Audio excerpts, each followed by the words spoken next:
The country's banks say they're working with credit bureau Experian and the South African Banking Risk Information Centre to identify which of their customers may have been exposed to a data breach that's left 24 million people vulnerable.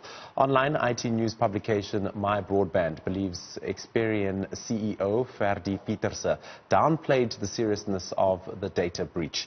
To speak to us more about this and how you can protect your data, we're joined by My Broadband's Editor-at-Large, Jan Vermuelen. Jan, thank you for joining us on Weekend Dawn. Always very nice chatting to you. I remember getting an email from my bank a few days ago saying, everything's under control, nothing to worry about. There was a breach, but an investigation is underway. Should I be worried as somebody who uses the likes of internet banking or having the banking app on my phone? Good morning. Thank you for having me. No, there's no reason to worry, to be honest. The initial press release from SABREC was a bit of a cause for alarm.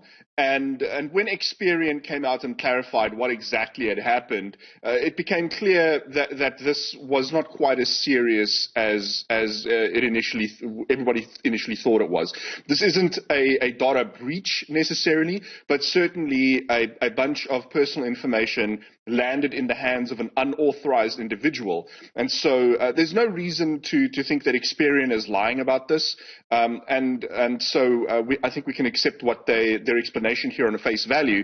Effectively, what this person did was he came to Experian and pretended to be from a company who is a client of Experian and said, the data that you license to company X, I'm a representative of company X, please just give me the data.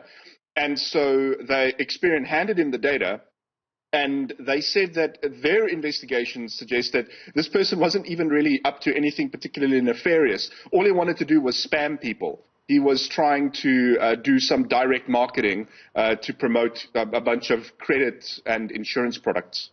So do you think the banks have handled this appropriately, just by sending people emails to be aware or some sort of communication to be aware of what happened? Yes, I think that there was perhaps too much alarm created, but this is a step in the right direction, and certainly our new protection of personal information regime, POPIA, working as intended, where the end user and the consumer is kept absolutely informed about anything that goes wrong with our personal data, and so that we can take whatever steps we feel is necessary and have important conversations. So this, even though there's a lot of hype around this at the moment, and people might have the wrong end of the stick, this gives us an opportunity while everybody is watching to have an important conversation, and that's why can credit bureaus harvest our personal information and sell it to anyone without us knowing who they are selling it to? And that is still a weakness in our current protection of personal information regime that I think really needs to be addressed. Maybe we should take it back a little, Jan, and just clear some things out. What are credit bureaus and why do they collect our data? Right, so we've got three major credit bureaus in South Africa. Experian is one of them, XDS from EOH is another, and TransUnion is the third. These bureaus basically collect credit information to determine your credit score, your creditworthiness. So whenever you go to a bank to apply for a loan, or any financial institution to apply for credit, whether it's a store card or whether it's a credit card, those credit providers are obligated by law to go and check your creditworthiness. And so these credit bureaus, their business is effectively protected by law in the National Credit Act. And so that's what they do and why they exist. And what should we as consumers be doing to avoid having our information breached or having our information leaked or accessed by the wrong people? So in this case, there's very little we can do to stop it. this particular kind of leak. There's other things you can do to protect your personal information on a day-to-day basis, as in be careful who you share it with, who you give your copies of your ID to, and so on and so forth. But this kind of breach there's nothing we can do. All we can really do is put pressure on government to say, listen, we need some kind of safeguard or some kind of stopgap to say, if Experian, TransUnion, or XDS is about to sell our data to someone, I need to receive a notification about who it's being sold to, and even, I would say even a step further than that, I want a notification every time somebody is accessing my personal data, and I want to know who is accessing it and for what purpose. But other than that, so the basic things you can do to keep yourself safe online still apply. And, if something is too good to be true, it probably is. Avoid clicking on links from emails claiming to be from your bank, SARS, or any other institution like that. And the banks, Experian and Sabric, have actually provided some solid advice for what people can do to keep themselves safe in the wake of this particular. Jan, what sites can people visit to be able to at least see that their information hasn't been compromised or leaked? Is there a specific place you can go, and how often do you need to check this website, if there is one that does exist?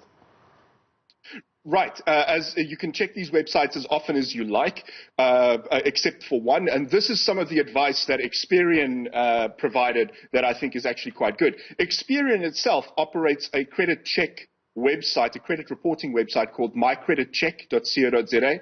That is free to use, which is actually pretty impressive compared to overseas operators. So you go to mycreditcheck.co.za, you sign up, and you're able to get your credit report as often as you like. And so you can check that once a month, twice a month, once a day, however often you want to make yourself feel safe. I would recommend a minimum of once a month, especially in the wake of a privacy breach, to make sure that your personal identity is not being used to open up credit against your name. Experian is not the only credit agency that does this. XDS has a site as well, and so you can check out XDS and have a look at what services they offer. And then there is also a TransUnion service, but TransUnion only gives you one free credit check per year. So these other two are the ones to use to check more frequently. So those are the main things that I would recommend you do, and those are quite active things that you have to do to manage or monitor your identity. TransUnion in particular offers a paid-for service where they will send you SMS and email alerts whenever something happens on your profile, and that will cost you 100 Rand a month, but that also comes with identity theft insurance and a whole bunch of other guarantees. The identity theft insurance, I believe, covers you for up to 100,000 Rand. So if you're very concerned, then that is something that you can do. And if you are in a position where you feel that your identity has been compromised and you need to do something to prevent someone from opening up credit or using your identity in another way, you can go to safts.org.za,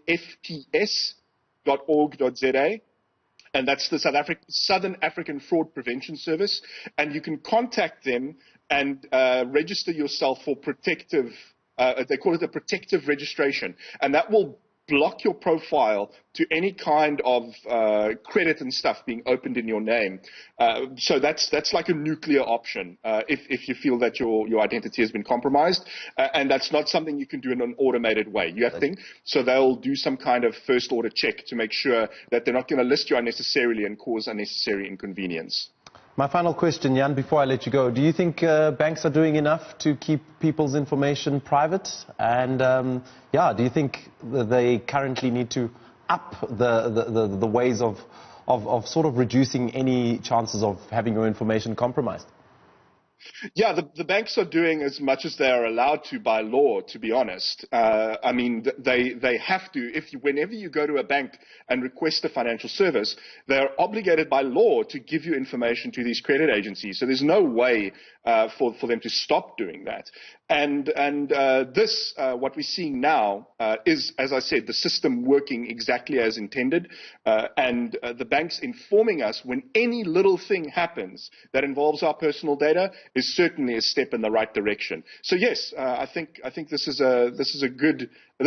While it might seem quite scary, this is actually an encouraging thing, and I certainly hope to see, oddly, more of this, because the fact is personal data breaches are not going away, and honestly, this is not the banks' failure. This was not our personal information at the banks getting compromised in some way. It was a third-party provider. And so I'm hoping to see more of this, where the banks are alerting us to whoever has access to our data for whatever reason, losing control of that data. I hope that the banks communicate more of that, because the fact is there's a lot of that happening, and the more people are aware of what's happening, the more empowered we are.